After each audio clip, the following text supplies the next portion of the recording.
HRN listeners. As we celebrate our 15th year, we are deepening our commitment to giving voice to the next generation of food systems storytellers, and we need your help. Our internship and fellowship programs help activate new possibilities for underrepresented and underestimated young people through experiential journalism, audio engineering, and production training. Through these unique programs, HRN helps food equity stewards build essential workforce readiness skills that expand their potential and foster economic mobility. Please consider supporting these critical programs. And with a minimum donation, you can be entered to win a dinner for two at an amazing restaurant in one of 8 cities and tickets to a concert at a great venue in one of those cities. We have incredible partners across the country who have donated, as they also share our passion for helping to educate the next generation of food systems storytellers. Check out heritageradionetwork.org/15 to donate and enter to win today. That's heritageradionetwork.org/15 to donate and enter to win today. And make sure you donate before March 31st. Thank you. This episode of The Grape Nation is brought to you by Vivino. Discover and buy wines wherever you are. Visit vivino.com/heritage to stock up. You're listening to Heritage Radio Network. We're a member-supported food radio network broadcasting over 35 weekly shows live from Bushwick, Brooklyn. Join our hosts as they lead you through the world of craft brewing, behind the scenes of the restaurant industry, inside the battle over school food, and beyond. Find us at heritageradionetwork.org.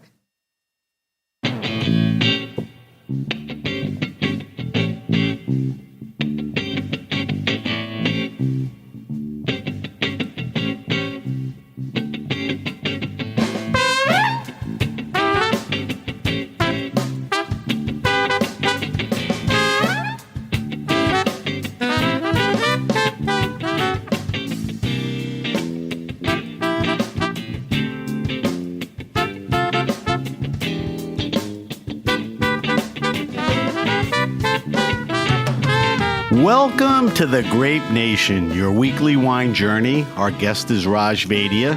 We'll talk to Raj about fine wine, fine dining, big anniversary coming up, and a lot more. We'll taste the Beaujolais for our weekly wine sip. I'm your host, Sam Ben-Ruby. Stay with us for the Grape Nation on the Heritage Radio Network. We bring wine to the people.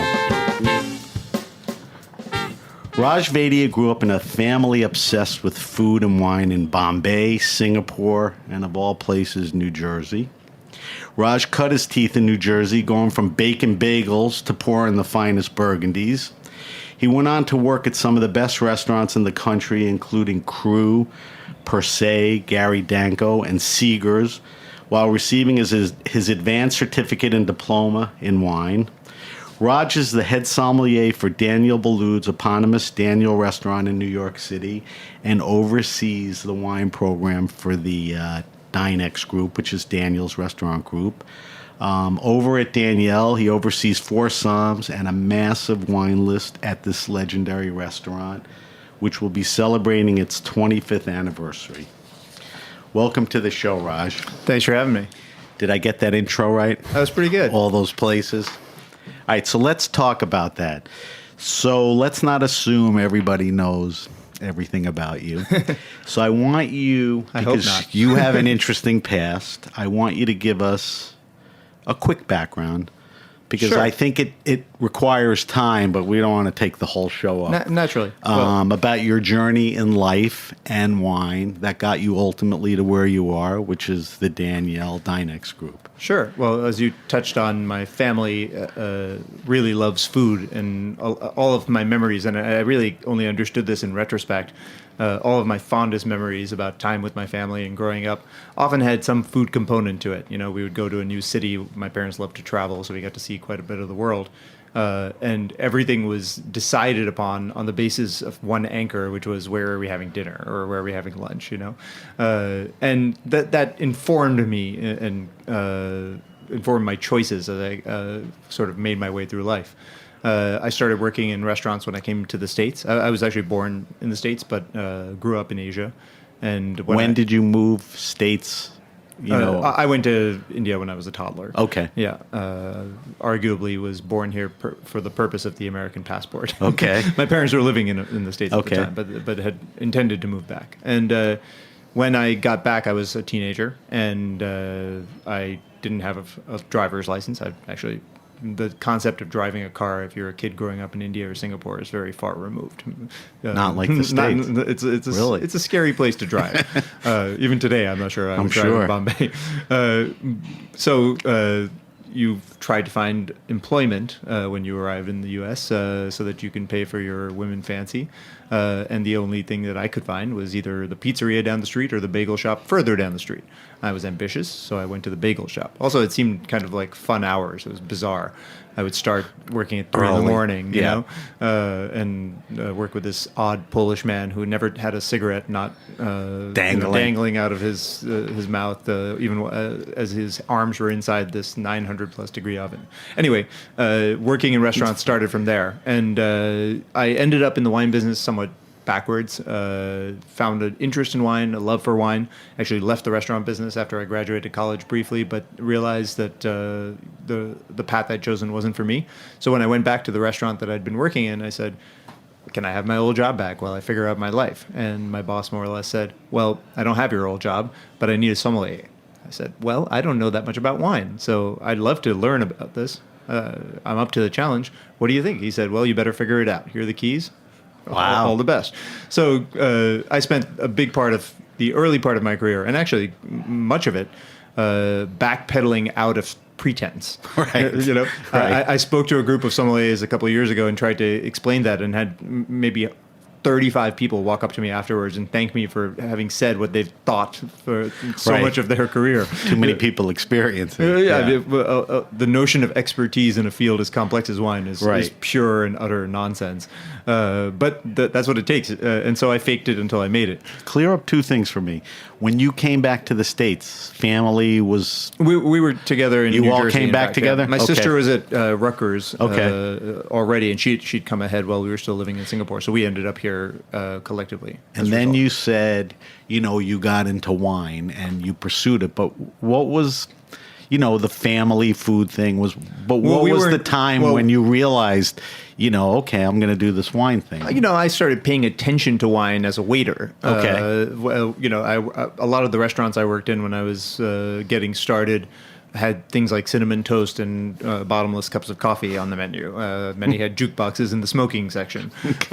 So it wasn't exactly like wine was a big part of my early career at all. Right. In college, I started working in restaurants where, the alcoholic beverage selection finally went beyond Bud Long Necks and rum and cokes into what kind of rum would you like in your rum and coke. Right. It was baby steps along the way. Brand names. Yeah, for sure. And went to college in New Jersey. There's definitely, in a small city, a lot of restaurants that had very boring, simple wine lists. I worked in an Ethiopian restaurant where clearly the Southern rep had written the wine list. Right. Everything either sounded African or actually was from Africa. Right. Or Chile for some reason. And then a couple more ambitious places that had some real wine on the wine list. And I quickly learned that if I could sound intelligent as I spoke about them, regardless of whether or not I knew what I was talking about, I would probably sell a more expensive bottle of wine, which would translate to my bottom line. And so I was motivated to do it. Part of the game. Yeah, absolutely. I think that's a way a lot of people, my generation and prior, got into wine, is that it was a skill you needed. And I think you see that maybe less so with the emergence of sommeliers as being such an important part of the restaurant. Right. So you said you went back to one of the restaurants and the guy said, I don't have a sommelier. So really that was the wine-centric beginning. For sure. And so that was a good restaurant in Jersey, There's more too. to be said about that. I mean, it was a great... All right, so take me from there, It was a great to restaurant. present. It was a great restaurant that I started working in and originally worked in the Garden. It was called the Ryland Inn. It had a... Still organic there, right? garden. It is, but it's a different universe now. Right. The old previous owner doesn't have the place anymore. It's not as ambitious as it used to be. I don't know if they still have the garden. But there was a 5-acre organic garden where I started working for the summer. Working in trade, I didn't get paid, but I could take any vegetables I wanted. And I just found it interesting, the notion of farm to table in a real concise and clear way. The chefs used to come down to the garden every day to pick their herbs. They were before early service. at that. They were. I mean, Thomas Keller was doing it. Thomas across the street with a small plot. Now he has Thomas got his garden. I would have to say, if it had to be dated, much later, because Craig Shelton started this project. Right. Craig was pretty the 90s, well before Thomas had even bought the laundry. So this was definitely one of the pioneers, although it's long since forgotten if it was ever known by a lot of people. And also the other thing that people don't know maybe much about that place is that it had an amazing wine cellar, and that Craig Shelton, the owner and chef, had a great palate and had a great love for wine. And so he taught me a great deal. He was an early influence. Huge, yeah. And in fact, as I look back on my career, it wasn't until what I'll call the modern day where I really found myself finding mentorship and direction from people in the wine business. Prior to that, I mostly learned from chefs, and that's the old generation too, to some degree. That's why it's important for me to continuously work for chefs who actually know, not just know about wine, but actually care about wine. And I'm lucky to do so today. Right. Well, anyway, so the Ryland Inn was a great restaurant, had a great list. I started taking over the wine program there at a moment which was inopportune for the restaurant, and business was very much down. A combination of the slightly delayed post 9/11 downturn in business that affected that part of New Jersey, and also the legislation which curbed expenditure by pharmaceutical companies, which in the old days used to take doctors out and wine and dine them. They couldn't do that anymore. Right. And the Merck International Campus is right next to the restaurant. So that Jersey's was a big part of pharmaceutical state. It was a big part of our private dining business and our business in general. So the only positive thing about that was positive for me, and that was the fact that we didn't really have a budget to buy wine, but we had a shit ton of wine in the cellar. And so I got to work with a lot of stuff either by the glass or in the wine pairings that you wouldn't normally be able to pour. And that included me having experiences like opening bottles of quote-unquote off-vintage Aubryon to pour in a tasting menu, and learning about the development of an old wine from a cold vintage and how it changes in the bottle, in the decanter. I learned about German Riesling there and found a great love for it. Wines from the 60s and 70s that they had that were in amazing shape. And we would pour them with foie gras. Wow, perfect. It was lucky for the guests and for me that I didn't know any better. Wow.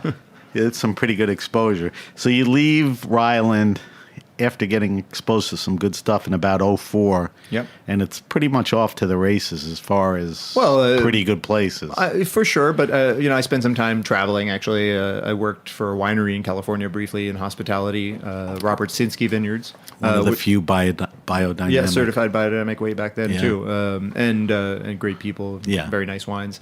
And I also worked, as you said, at Gary Danko in San Francisco. California and I didn't vibe that well at that time. It just seemed like it wasn't working out. Why'd you go out? You just thought the opportunity... California dream is like a palpable thing for every idiot in New Jersey. It's like the notion that the other coast is better. More Jersey than even New York? Even more so, yeah. Okay. It's not until you get there that you realize you can't swim in the Pacific. And you miss, the Jersey Shore. So you get the hell out of there. Well, it was also just, it felt like an appropriate time. I owned a car. I had nothing better to do. I'd never really seen much of America, so I got to drive around. It was a great experience. I didn't love California at that juncture, so I decided to look around, and I ended up getting introduced through Craig Shelton, the chef I had worked for previously, to Gunter Seeger, kind of in a backwards way. And Gunter was in Atlanta at the time at his eponymous restaurant, and I ended up moving there. I took an interview with him. He offered to fly me out to have a conversation. I said, sure. I've never been to Atlanta. There's no way I'm going to move to Atlanta, but I'll check it out. And I ate in his restaurant, and I was so blown away that I decided to move there. I worked for him for a year before I moved back to New York. I worked for Thomas for a couple of years at Per Se. I worked at Crew, which was both a wonderful experience because of the people I met and the relationships that have grown out of that. But it was also somewhat ill-fated in that my first day was the day the Lehman Brothers crashed. And if there ever was a restaurant that was built for the Wall Street set pre-08, Crew was it. That was it. The wine list. I mean, just describe, the size of that wine list. It was bonkers. I mean, 2 leather-bound volumes, over 4,000 selections on the list, but there must have been 10,000 wines. Private unique collectors wines. had turned their wines over. In fact, it was all the collection of the owner of the restaurant. It was all one collection and an epic one. I learned a lot from that guy about how to buy wine, how to focus on producers, how to support producers and understand the give and take.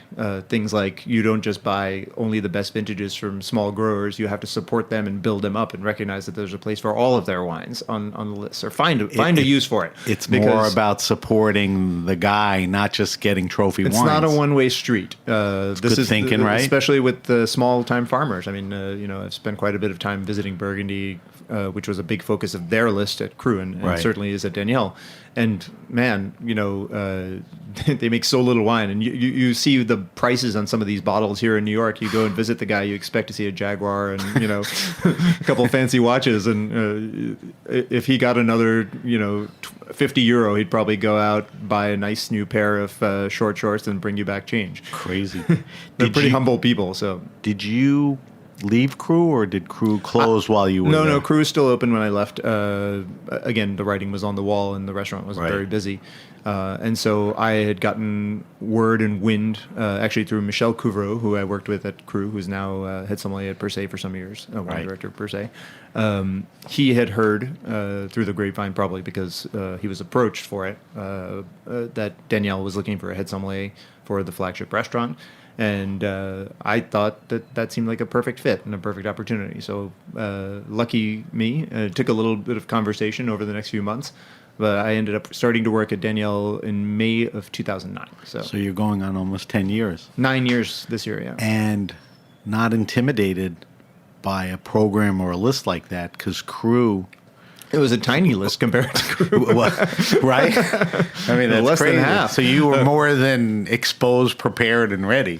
Also, frankly, Cru was probably the most casual restaurant I'd worked in for almost 10 years at that point. So I was very excited about being in a more formal, fancy environment. Cru was a nice, posh restaurant, but, it was downtown. It wasn't Right. very formal in its service. And I had always spent time for well, not always, but for many, many years working in that environment. And I really craved it. I preferred it. I like working in fancy restaurants.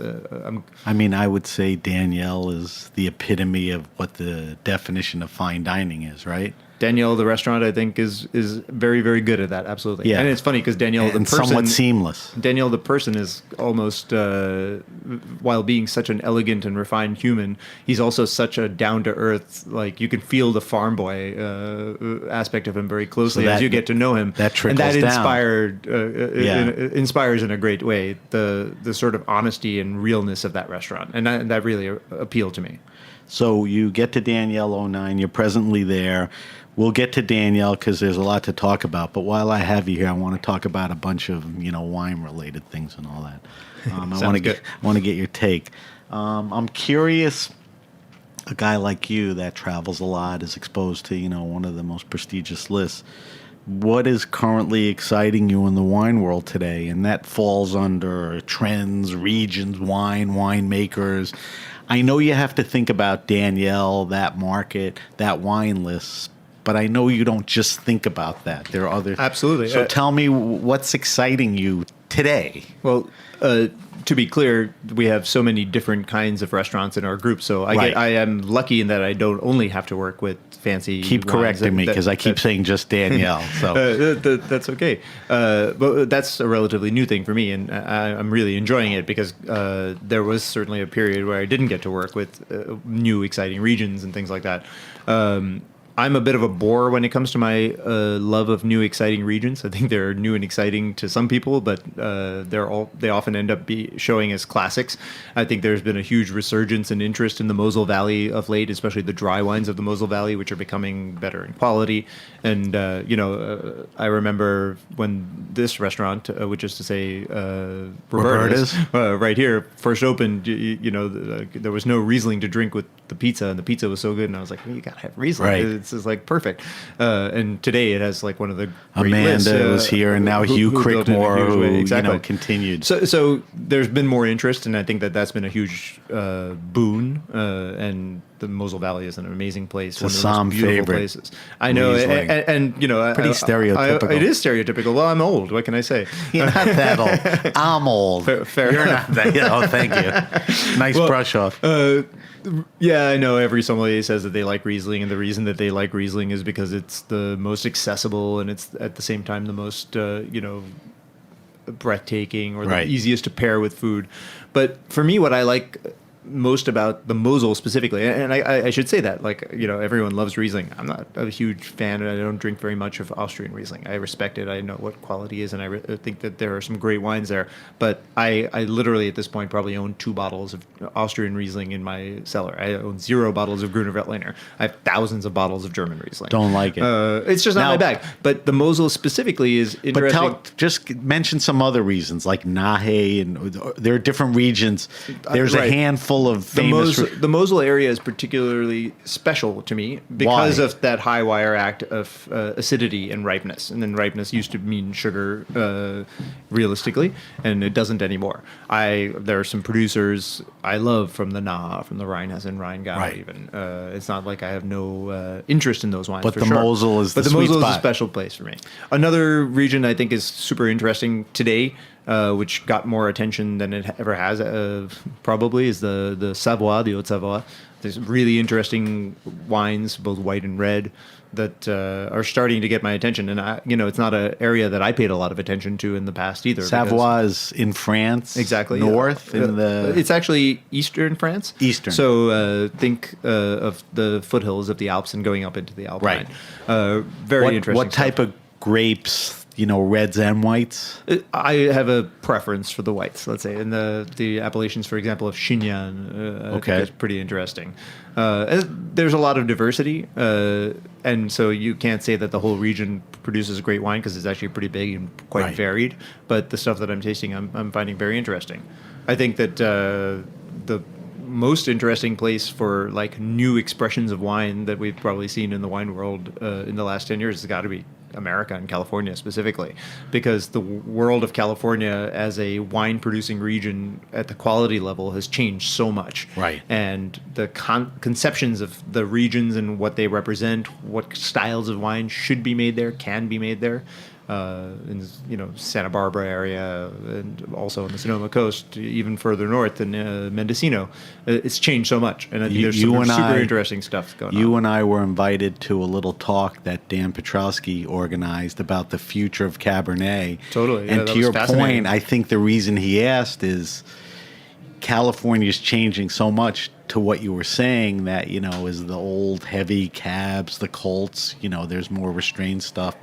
What is the future of that? Because Dan and Steve Mathias and all those guys are planting all these crazy varietals, and doing a great job. Yeah, a guy like Dan is getting to be more well known for his Italian white varieties than he is for Cabernet. Yeah. So you throw California in there as an exciting region. find it very exciting because anytime that there's real critical thought being given by players who are making a difference in not only the quality level of the industry or the base quality level of the industry, but also in the conceptions of the market. Right. The market is looking for different things from California today than they were 10 years ago. And that suggests, that something's actually happened. There's been a big change. John Bonet wrote that book that had a huge influence, I think. But he wouldn't have anything to write about if the people weren't already doing it. I agree with that. Let's go back to Mosel for a second. Give me a couple of recos. Wines, think more available, quality maker. One of my favorite, not the cheapest, not the most expensive. One of my favorite. The beauty of the Mosel is outside of 3 or 4 top producers, everything's dirt cheap. So it'll be pretty inexpensive, in the big scheme of things. Some producers that I think are really special.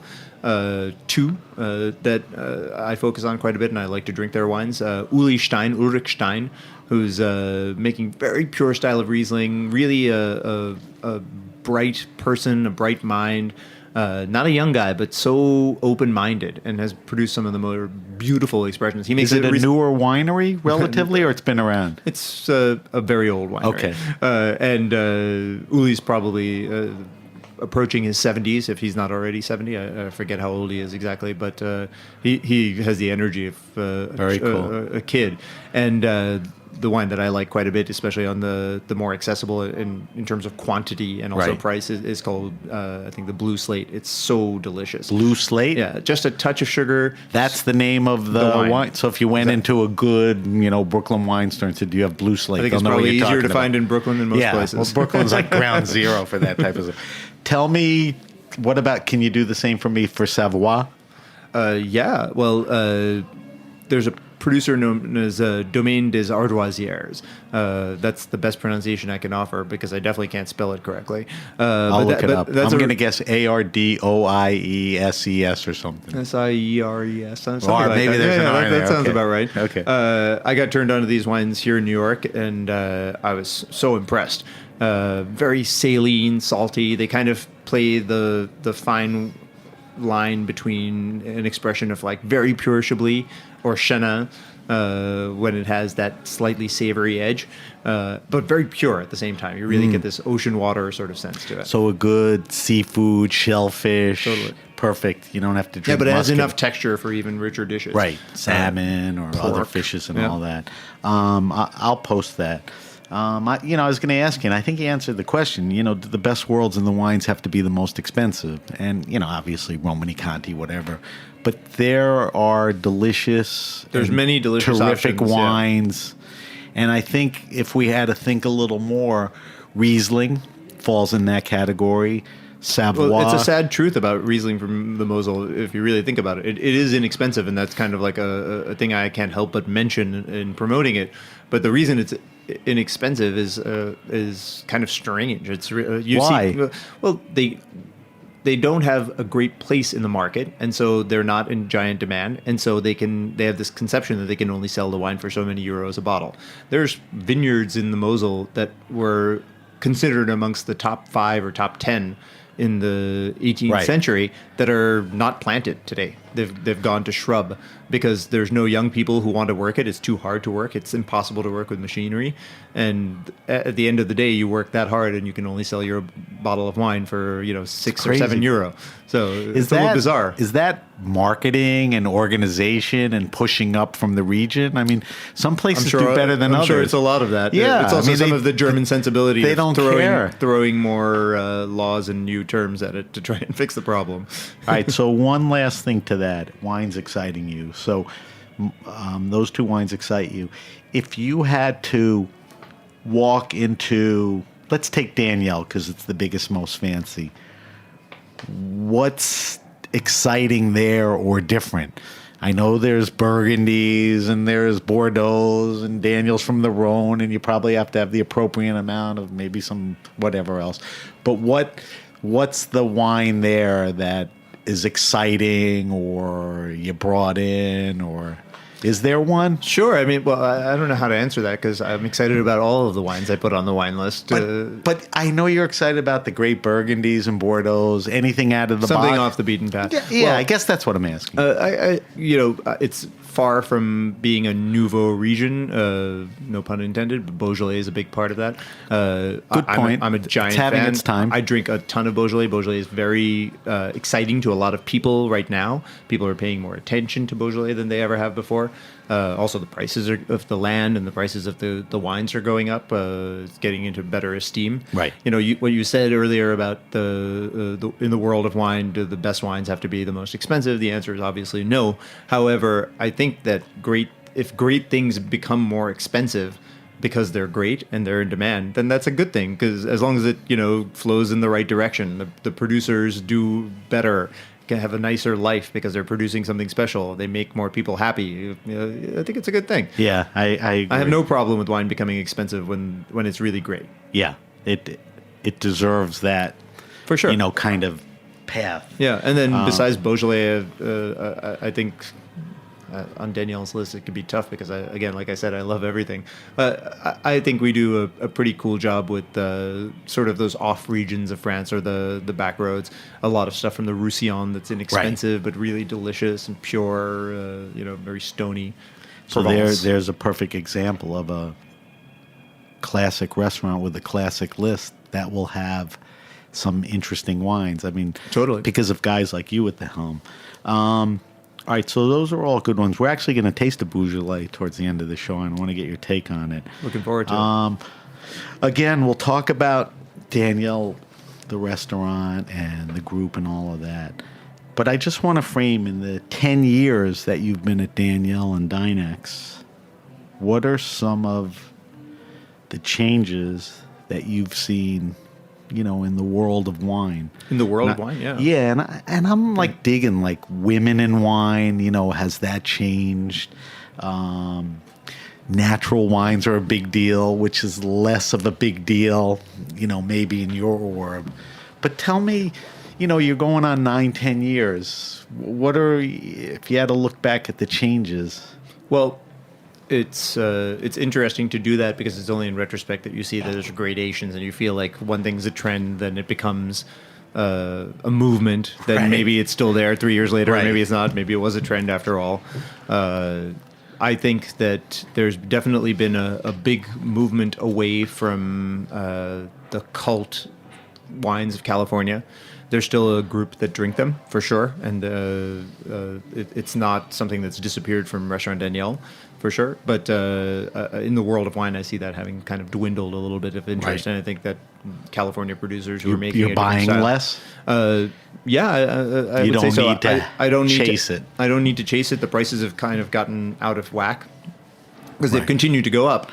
And even as their direct-to-consumer business has grown so much for these top Napa Cabernets, they're taking more of the margin, so they're selling the wines to the restaurants for kind of high prices. So then I have to sell it for obscenely high prices. Right. And so there's very few that I still work with very closely. Colgan is certainly one of them because I think the wines are Right. excellent.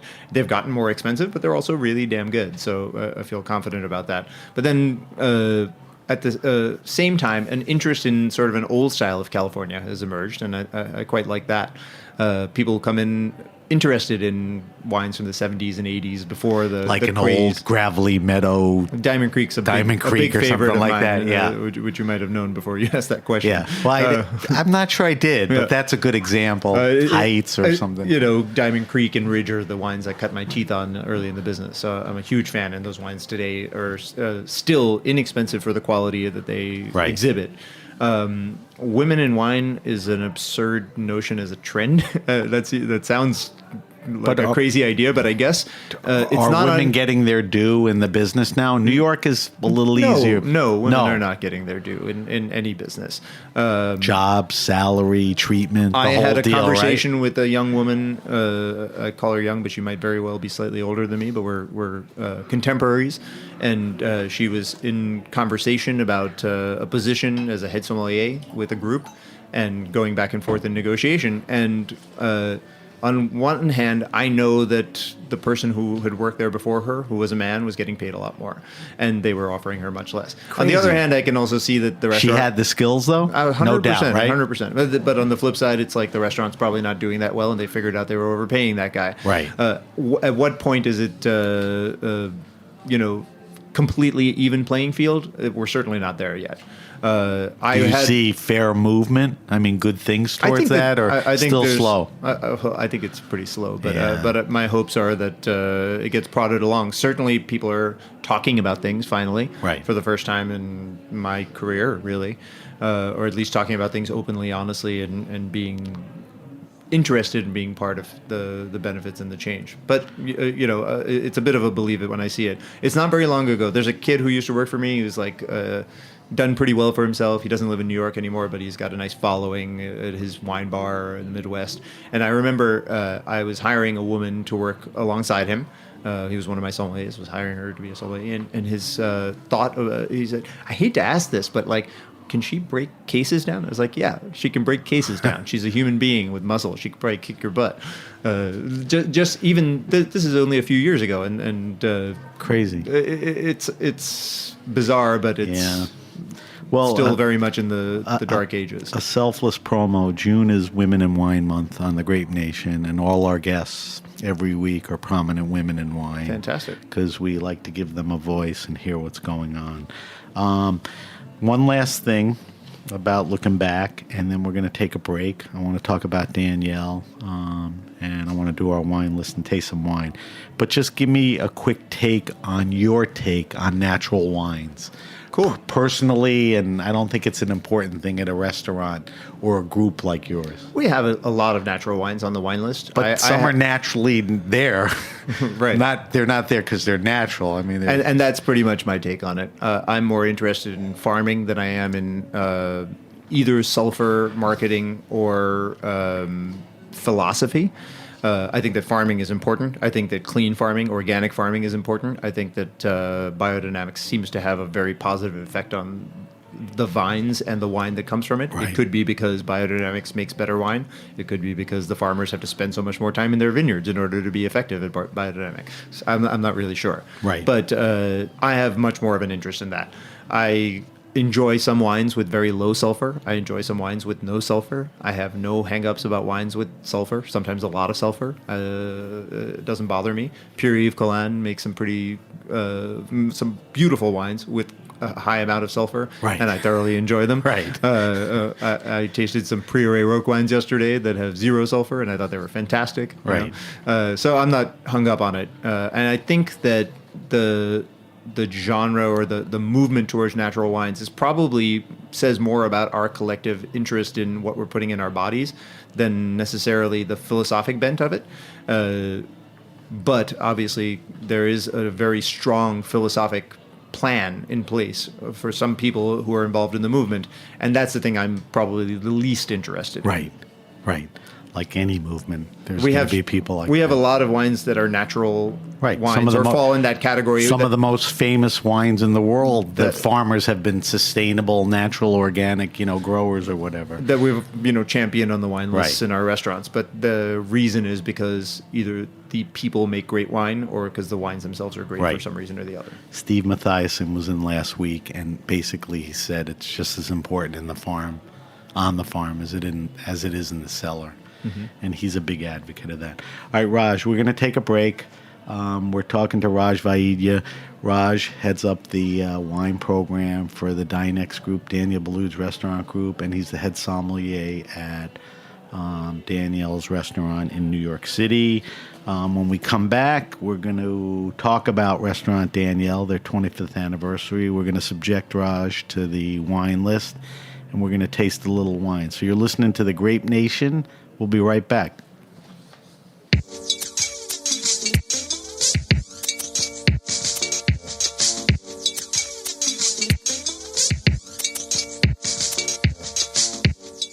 It's no secret that I like being the person who always has some great wines on hand.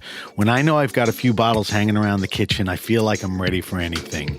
Even if anything is just because I never know when friends will drop by unannounced or because it's even a Monday. I also hate that last-minute run to the store. Wine was never meant to be bought in a hurry.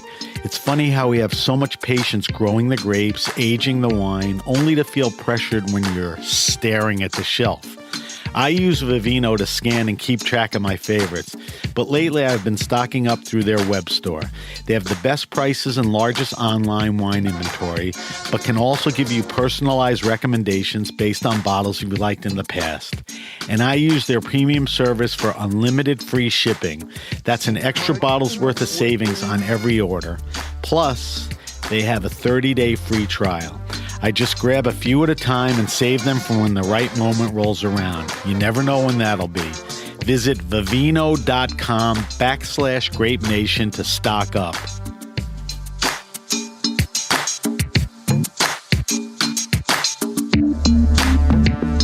All right, we're back. We're back with my guest, Raj Vaidya from Daniel, Dynex, New York City. Raj heads up the wine program. Raj, I want to talk to you now about Restaurant Daniel and, his group, but let's focus a little on Daniel. You know Daniel a little bit, right? I do know Daniel. You got to chat with him a couple of years ago. I interviewed him at Charleston. He is a very approachable, warm, nice guy. He took an interest in the show and me. He pulled me over and had some ideas for this show. I mean, not everyone does that. There was just something very kind of down to earth and nice about that. And I only have nice things to say. And we email from time to time. That's cool. So, it's nice.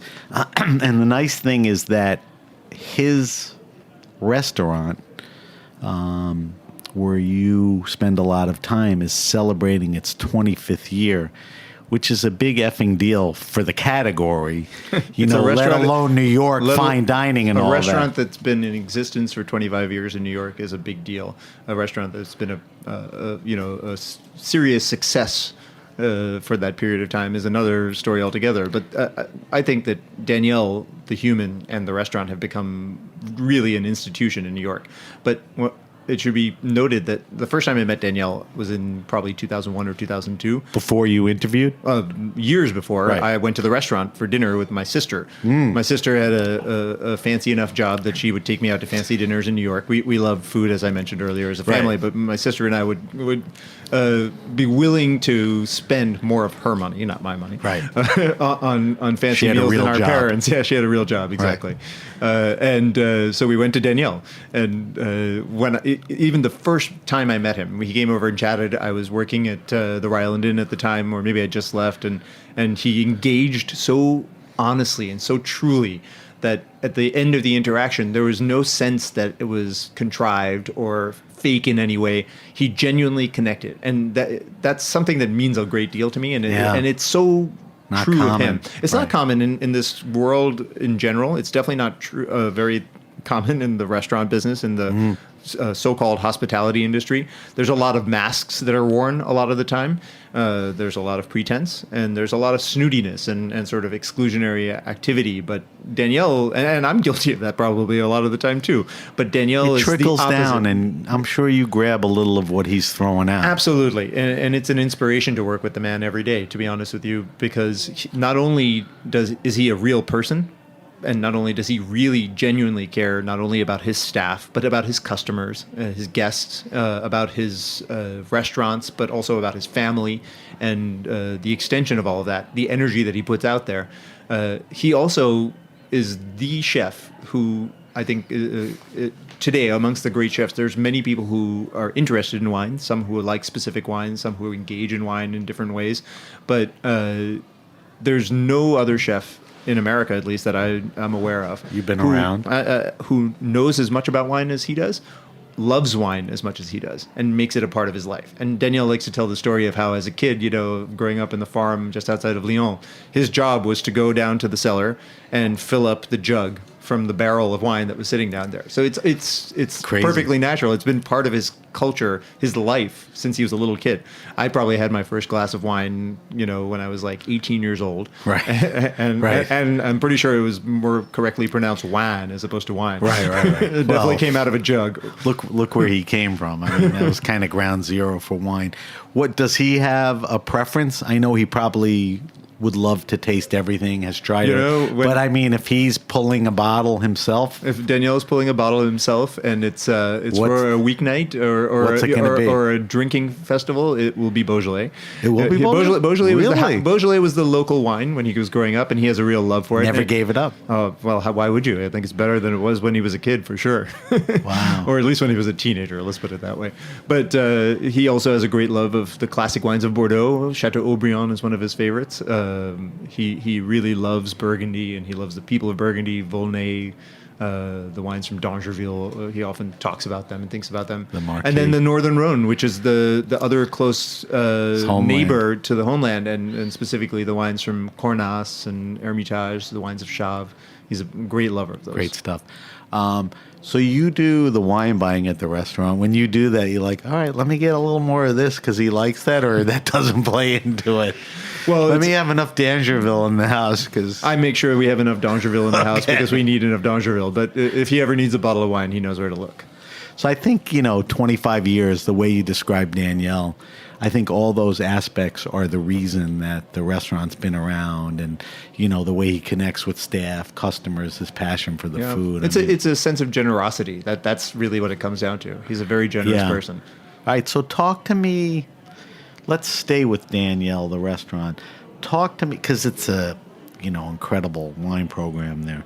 Talk to me about the wine program there. Talk to me about size, impressive selection. Yeah, we have a big cellar. I often like to show it to sommeliers who are working in New York because when you show it to people who are working in the Midwest somewhere, they come in, they're like, wow, it's a good amount of wine. But what they don't notice is what a giant space it is. But if you're a New Yorker, you come in there, you're like, you can't help but say, massive for New York. How many times the size of your apartment is the wine cellar? Is the usual conversation. On premise? On premise.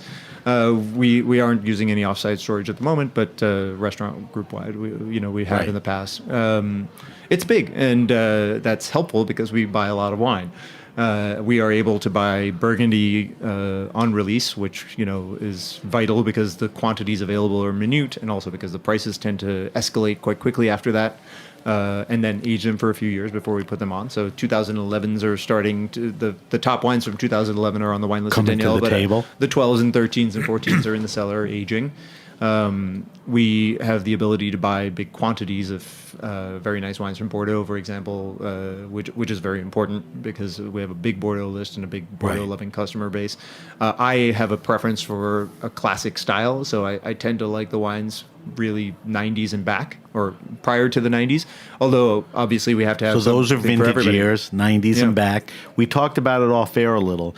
Those are better wines and better values than the same producers today. Talk about that. I'm not going to say that they're better wines necessarily. How did you say it? However, what I would say is that if you were to buy Bordeaux on Premier today as a restaurant, you're either really, really cash rich or stupid.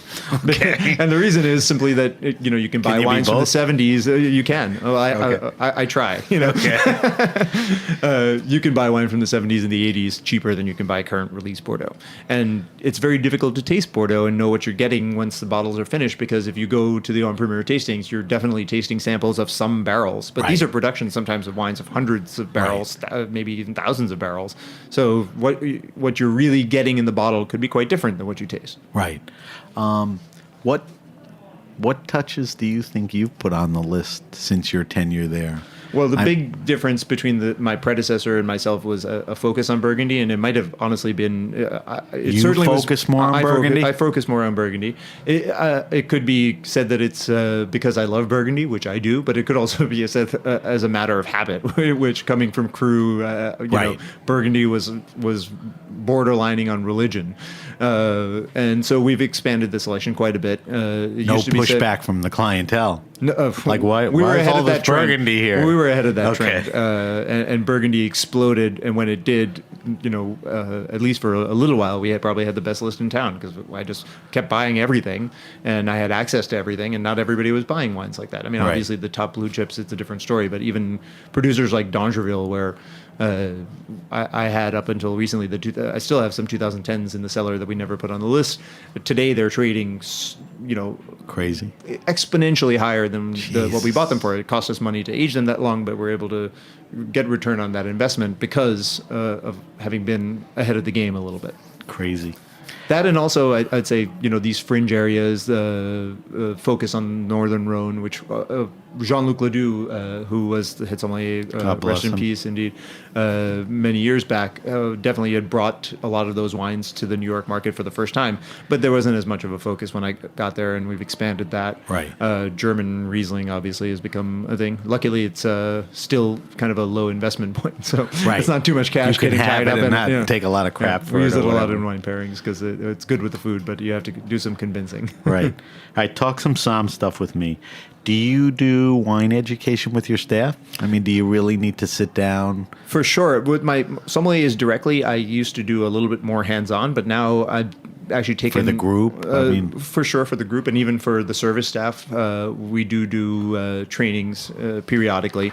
It's hard to find the time, but it's so important. Do you have to? Do you want to? We want to. It's better if you do it? It's always better if you do it. The more people know, the better. Like I said earlier, the reason I learned about wine was because it had a positive effect on my ability to serve people. Right. And that certainly continues to be true.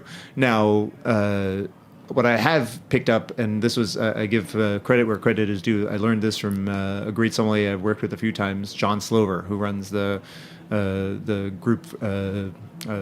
What is the name of the group? Carbone and the the pool and the grill. That's Mario Carbone, Rich Teresi, and it might be called, Jeff Zale. I forget the name of the group itself. Something Hospitality. But he runs that program or that whole group, and he told me when we were working together one time when somebody asked me a question and I laid out all the information for them. He said, "That's a waste of your time. You have to teach them to fish." So nowadays, when my sommeliers ask me something about a wine that I put on the list that I haven't really given them a heads up about, my answer is, well, it's going to be very simple. You tell me about it tomorrow, and then we'll sell a bottle and you get to taste it. And I think that's the way I learned wine. Like I said, I learned from chefs who told me what I could and couldn't buy. But most of the time, I learned by reading and then tasting and sharing the bottles. To the chef point, do you have to meet with the chef regularly? I mean, the list is the list, and the food is the food. So it's not like things are changing. It's not that fluid. The menu changes constantly, but I've worked with these guys for 9 years, and it's a very nice environment where I do get to taste the food as much as I want. Maybe dangerous quantities. Well, we're on radio, but Raj is skinny, so. It takes a little work. Okay. Let's just put it that way. But there's definitely ingredients, techniques, and presentations that come back or repeat over the years or evolve in a certain way. But having been able to have an open conversation with the chefs allows me to intuit a lot of the time what I need to do in terms of It's an important relationship for you. But when we do events and wine dinners and things like that, the chefs, Jean-François Bruel, who's the head chef at Daniel, and Eddie Leroux, who's the chef de cuisine, along with Chef Daniel, who's really the driving force there, we sit together and sometimes we'll taste the wine, sometimes we can just talk about it, and we'll talk through a menu. Sometimes it takes hours because they throw out ideas and I'm just sitting there saying, no. Really? No artichokes, no asparagus, no asparagus no dill. is the worst. Dill won't work. Dill's on this. hard too. But those are when they're the obvious things. But if we're talking about very old wines from Bordeaux for a special wine dinner or something like that, it really has to be fine tuned. But that conversation is very important. And I'm lucky to work for a group and with a group of chefs who will actually listen. And that comes from Danielle for sure. I will often be found in the kitchen saying to Chef Jean-François, I need you to change this fish to a different thing. They're drinking something that it just makes no sense with, and they'll do it. That's great. I want you to quickly answer this question, then I want to subject you to our wine list, and then we'll taste a little wine. So let's go back to Danielle, because that's sort of the perfect setup. It's a huge wine list. It's a very imposing place. I mean, the surroundings, the wine list. There are regulars, there are people who go ham, and then there are some people that go there once for their anniversary. Totally. Yeah, which is a big deal. And it can be daunting. It could be daunting. What do you tell that guy? And this goes to any restaurant, any wine list. How should the experience be the least intimidating for that person? What advice can you give to that guy? The best advice I can give is truly to approach it without fear, because what does that mean? What that means is that the motivation or the reason for it being so intimidating is based in fear of looking like you don't know what you're talking about. As I stated earlier in this conversation, when I started learning about wine, I definitely didn't know anything I was talking about, but I kept talking and made it sound like I knew what I was talking about, and everything was fine. There's a fear of looking like an idiot, or looking like a cheapskate, or looking like a mark to be taken advantage of. And the reason that I say approach it without fear is that the sommelier's job is not just to open a bottle of wine, put it on your table, put it on your check, and collect your money. The sommelier's job is to make the experience in a restaurant like this something really special. And we have that opportunity. I do the best I can to speak very frankly and openly and honestly with our guests who look like they're a little uncomfortable. There's no shame in any of it. I put all this wine on the wine list. I'm going to go out on Sunday to a pizzeria and probably drink like an $80 bottle of Chenin. You know? It's okay. Don't be afraid of telling the staff, and especially the sommelier, what you like and what you want. So communicate your likes. Right. Absolutely.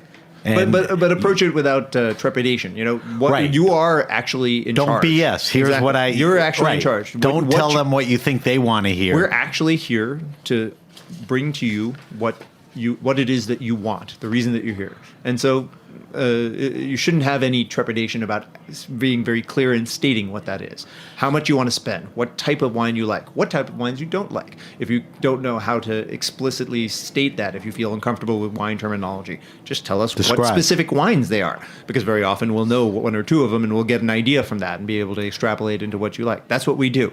So those handful of questions Yeah. or statements Yeah. from the consumer, it's And- important to convey. For sure, and sommeliers will ask those questions. Any good sommelier will know to ask those questions, and don't feel intimidated by those questions either. It's really just a fishing expedition to make sure that we get you what you want. Right.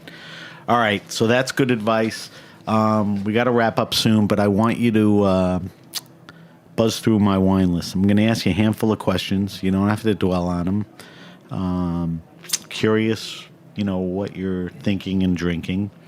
So what are you drinking now? Are you tasting anything specifically? Is there anything on your table at work or home? Are you boring and it's the same thing? What are you drinking right now? I drink a good bit of champagne. Okay, Mostly I like that. small grower champagnes. That's the bulk of what I drink at home. Give my me girlfriend love. one or two things you're loving now. I'm a big fan of the wines from Raphael Beresh. Baresh, Bereche. Exactly. He's gotten a lot of attention of late, and I think the wines are really exceptional. And then Alex Charton in Charton Taillé. Right. His basic Cuvée Saint Anne, for how inexpensive it is, it's incredible. So you're drinking champagne, you're drinking those two guys. Give me Raj V's favorite wine and food pairing. Well, pizza and Riesling, naturally. Pizza and Riesling, okay. Von Schubert from the Ruhr Valley in the Mosel area. All right, and we get pepperoni pizza. We get a lot of pizza and champagne, Yeah. which is Which good works too, really but, well, too, but yeah. pizza and Riesling, that's a good one. Don't incriminate anybody, not backing you against the wall, but favorite wine restaurant and or bar in New York, somebody that's doing it right, good list, good vibe. Can I give you two? Give me a bunch. I'll give you a bunch. Cool. Well, my favorite place to go drink for drinking is Compagnie de Vin Sur Naturel. Okay, that comes up a lot. That's Caleb's great. made not just a wine list that's really But a approachable, vibe. but a vibe. Yeah, Right. and he made it the place to be. I agree. Caleb's a good friend. He worked with us, full disclosure, and so obviously I'm partial. But if it wasn't any good, I wouldn't go there. I have a lot of friends who have restaurants I don't go to. So We did wine awards last year, and favorite wine bar and restaurant. He's was done it. Company. And that place was- most guys like you came in Yeah. and mentioned him. Well, and it's worth giving him the kudos because when the place opened, it wasn't that great, and when he got on board, it was. All right, you said you had another one? Yeah, I think the best list in the city for Burgundy, the Rhone, Champagne has got to be the Modern.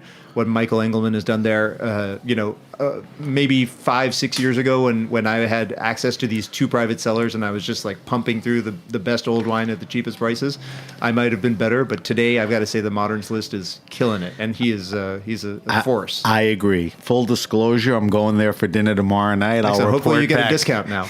Whatever, I don't care. Happy to be there.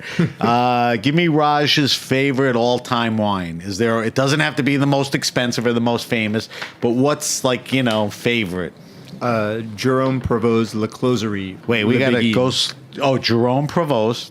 That's a champagne producer. Champagne. He's based in the town of Gueux, which is Right. a funny word to say. Spell it. Gueux. Or maybe it's Okay. EU. It's hard to say. I'll look it up. But it's hard to say and to spell. And apparently. Closerie. La Closerie is Le the name Closer. of the estate, and the single vineyard Le Béguin. I'm notorious in some circles in this town for So having a taste for Raj's that wine. favorite all-time wine is a champagne. I would drink that every day. It's the Okay. only wine where I'll finish a bottle and very often want another bottle of the same.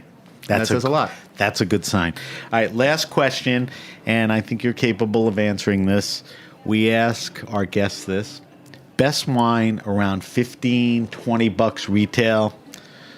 My kid's in his 20s. He's going to a dinner party. Doesn't want to bring a crap bottle. Can't spend a lot. Give me a red. Give me a white. You can give me a region, a category, a producer. Start with a white. Okay, well, a white is super easy because if you want to go 16 or under, the answer is definitely Muscadet. Muscadet is the best value in the wine world, period, probably. Good food but, wine. Even more so than German. And you get real wine for pennies on the dollar. For Give me one or two makers. I think Pepier is probably the best. I don't know if Pepier fits in the $16 range, but close. Probably pretty close. And then there's a producer I work with at the restaurant, Manoir de la Furetière, which is fantastic. Firietiere. Okay, that's a good one. I always pick the hardest to spell wines. Yeah, why? Give me a red. The red is a little tougher, I guess, but I would go to Beaujolais, and I'd go to Beaujolais Village, basic Beaujolais bottling from someone like Lapierre. That's not cru, right? Not non-cru, the Beaujolais, right? Like Galois Raison, or is that that's a great one from Lapierre, 16, $18 or something. All right, so those are good recs. We'll post those. We got to get out of here in a few minutes, but Raj, before we leave, every week we taste a different wine on air. For our weekly wine sip this week, we're going to taste a 2016 Jean Folliard Morgon Côte du Puy. It's a Beaujolais from France. This wine retails for about, I think, $45. Not cheap, not expensive. Yeah, it's one of the higher end, I'd say, because he's one of the 4 or 5 guys who demands the highest price. What else can you tell me about it? So it's the higher end. It's the higher end. So Côte du Puy is a single vineyard. Folliard has a fair bit of acreage. I'm not exactly sure how much on the hill, and it's really picturesque and particular. You could see it from many different parts of Beaujolais. It's sort of a round top. There's one solo tree that sits on it next to a little hut. It's like iconic. But it is iconic. It's easily recognizable, and has a few different exposures, south and east, and even north. He does have some vines, I believe, facing north. Very classic in style. They're old vines that he makes this from, and it's one of the great sort of stalwarts and standbys. I buy this wine in virtually every vintage from my own cellar. Good value for the price, totally, as far as the quality. You get great wine for $40. All right, so let's give it a sniff and let's throw it over the tongue and let's evaluate it. First of all, color. Ruby, beautiful ruby color. Sure. Right, but kind of deep ruby. All right, give me your nose descriptors. What I love about this wine is that even when it's super young, it already has a very distinct and clear mineral aspect. I'm not the kind of guy who talks very much about raspberries and strawberries, and so I don't really have much to say in that regard. But you get a real stoniness, almost like a smoky stoniness, which is typical of Côte du Puy. I agree. All right, mouthfeel is sort of a medium. You know, it's not thin. You mean in terms of body? Yeah. Yeah, it's not unctuous. It feels good in the mouth. Right. Give me your palate. Can you talk about fruits now, or you don't want to? If I have to. Yeah. I mean, there's definitely a presence of fruit. It's pretty juicy. It's got a lot of energy. It's quite a bit of pink granite in this vineyard, and that stoniness comes through. I don't know if I would identify it as granite, but it certainly has like a warm sort of stone character. Very long on the palate, too. Nice palate. Nice finish. Give me some foods that pair well with this. Coq au vin. Coq au vin? It seems like the right day for it, even though it's springtime. All right, so not everyone's eating coq au vin. What's the second choice? I suppose, chicken, I think, in general. Roast chicken would be really good. Great chicken wine. Roasted, can hold up. Roasted or braised, yeah. All right, so we like this wine. We love this wine. I love this wine. Okay, I love this wine, and I'm glad to taste it today because I bought probably 20 bottles of this. I did the same. Some are in France and some are in my storage, and I promised myself I wouldn't pull any more corks, so I haven't had it in a while. I did the same, and I usually bring in cheaper wines. This is accessible, but accessible. I just wanted to taste it to see. I'm going to buy more, and I wanted to get your take on it. All right, Raj, we're going to wrap up. If you have a question, suggestion, wine happening, or event, hit me up at sam@thegrapenation.com. That's sam@thegrapenation.com. Follow us on Facebook at The Grape Nation. I'm going to post Raj's wine list answers, and I'll also post the wine we just drank with a little more information. You can follow us on our social media sites. Follow us on Instagram at SBenRuby. And now you can follow hashtags. Please follow the hashtag The Grape Nation. And on Twitter, it's at BenRuby and the hashtag The Grape Nation. Raj, where can we find you and all the Danielle stuff online? www.danielnyc.com is the portal. If anyone wants to get in touch, you can go to Restaurant Danielle's website, which is that, and you can also access all the rest of our restaurants. Okay. Yeah. What about you? You post it all ever? I have an Instagram account. Its primary function is to look at videos of kittens and puppies. Okay, But, like everyone else. Raj Vine. R-A-J-V-I-N. So that's at RAJVINE. Yeah. Right. That's where you can find Raj if you just want to, see what he's doing with kittens and all of that. I'm not doing anything with them, but Thank God. I'm allergic, so. All right. I want to thank our guest, Raj Vaidya, Head Sommelier at Restaurant Danielle and the Dynex Group. I want to thank our engineer, Vitor, and everyone at the Heritage Radio Network. I'm Sam Ben Ruby, and you've been listening to The Grape Nation.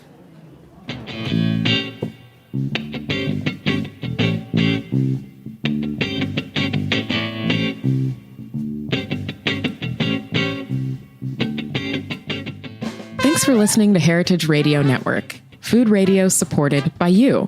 For our freshest content and to hear about exclusive events, subscribe to our newsletter. Enter your email at the bottom of our website, heritageradionetwork.org. Connect with us on Facebook, Instagram, and Twitter at heritage_radio. Heritage Radio Network is a nonprofit organization driving conversations to make the world a better, fairer, more delicious place. And we couldn't do it without support from listeners like you. Want to be a part of the food world's most innovative community? Rate the shows you like, tell your friends, and please join our community by becoming a member. Just click on the beating heart at the top right of our homepage. Thanks for listening.